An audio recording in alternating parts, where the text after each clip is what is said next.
11 টাকা লঞ্চের টিকিট কেটে দক্ষিণেশ্বর থেকে আমরা আজকে যাব বেলুড় মঠে।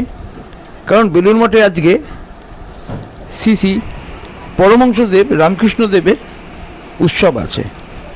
সেই উৎসবে যোগ দেওয়ার জন্যেই আমরা বেলুড় মঠের উদ্দেশ্যে লঞ্চে করে যাচ্ছি। বেলুড় মঠে আমরা এসে গেছি, যদিও দিনটি ছিল সানডে এবং রোববার হওয়ায় এখানে কিন্তু ভক্ত সমাগম লক্ষাধিকেরও বেশি।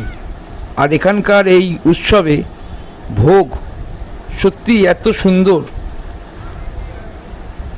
যার রিভিউ দেওয়ার কোনো প্রয়োজনই পড়ে না। এই ছোট্ট রিলটা এই জন্যই করা যে এত সুন্দর পরিবেশ আমরা যোগ দিতে পেরে সত্যি আমরা আনন্দিত।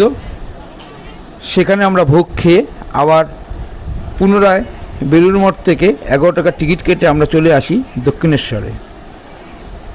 এই ছোট্ট রিলটা যদি আপনাদের ভালো লাগে, লাইক শেয়ার সাবস্ক্রাইব করে পাশে থাকবেন এরকম সুন্দর সুন্দর রিলসগুলো দেখার জন্যে। ততক্ষণ সবাই সুস্থ থাকবেন, ভালো থাকবেন আর দেখতে থাকবেন দেব ফ্যামিলি ব্লগ। সামনেই দেখুন মা ভবতারিণীর মন্দির।